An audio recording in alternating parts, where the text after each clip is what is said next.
Good morning, everyone. Rev here once again this morning. Wednesday, it is December the 15th. 10 more days, and we're there. I hope you're safe and well and blessed, and I hope you're ready to be a witness for Christ.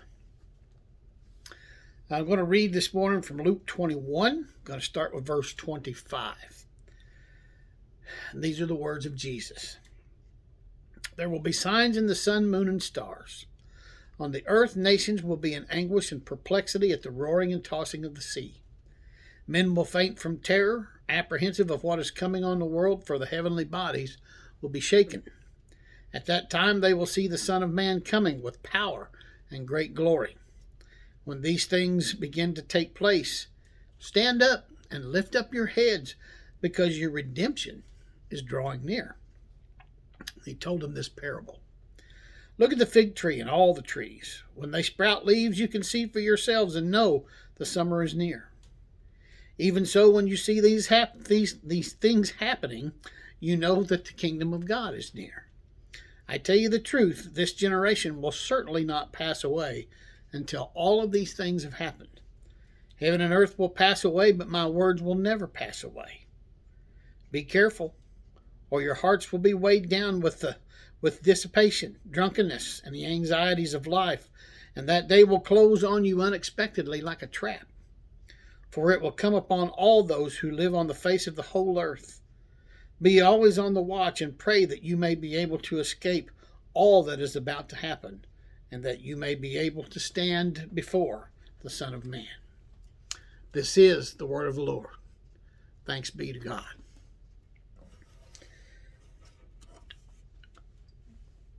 10 days away, you could say, well, it's pretty much here. The Christmas season is upon us, Advent. Certainly we're in the season of Advent, but closing in on that Christmas. It's that time of year when we buy this year's gifts with next year's money. There are signs all around us. You go to Springfield, it's just crowded. It has been for a while. Getting in one place and out and finding places to park, it's just crowded over there. And I know that there are some that got up for those, early specials. Of course, Black Friday started way before Black Friday this year. The day after Thanksgiving, there's been lots of Black Friday sales that have taken place, but people are they're looking for those special gifts. And every year there's that hot new toy. I have no idea what it is this year. Toys, since my kids are grown, I don't know what they are. I can remember when my kids were small, it was the Tickle Me Elmo thing, and then, I don't remember what all came along, but there were several Beyblades. I don't remember what all they were, but my kids, they always wanted that hot toy. There was Care Bears, and then the Wii's came along.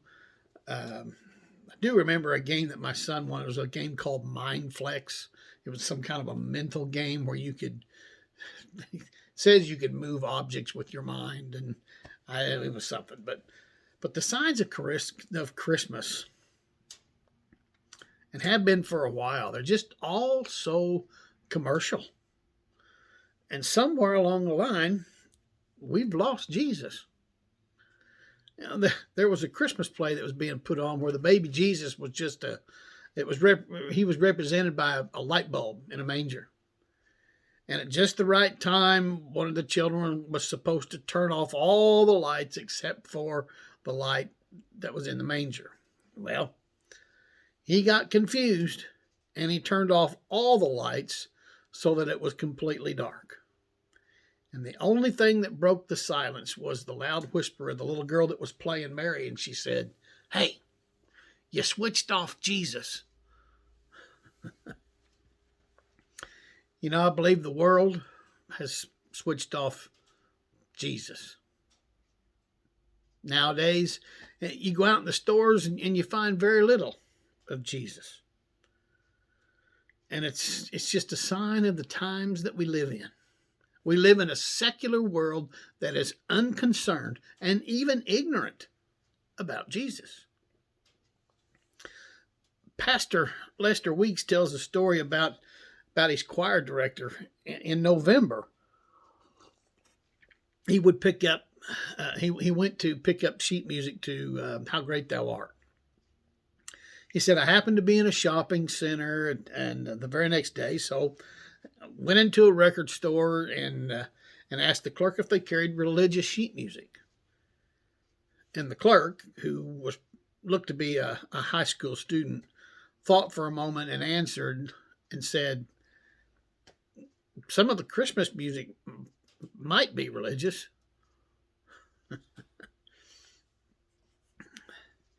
We've heard this time and time again, but it's still true, is that we need to put Christ back into Christmas. Commercialism is not the reason for the season.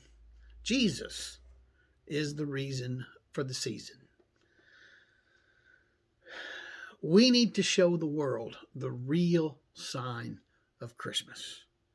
We need to show them Jesus. We need to turn the Jesus light back on. So how do we do that? Well, we go out and we be Jesus for people. We be his hands. We be his feet. We be his mouthpiece. Visit somebody that's lonely. Tell folks that you're praying for them. We just need to share the light and the love of Christ. In Matthew chapter 5, it tells us this. Jesus says, you are the light of the world. A city on a hill cannot be hidden. Neither do people light a lamp and put it under a bowl. Instead, they put it on its stand, and it gives light to everyone in the house. In the same way, let your light shine before men, that they may see your good deeds and praise your Father in heaven.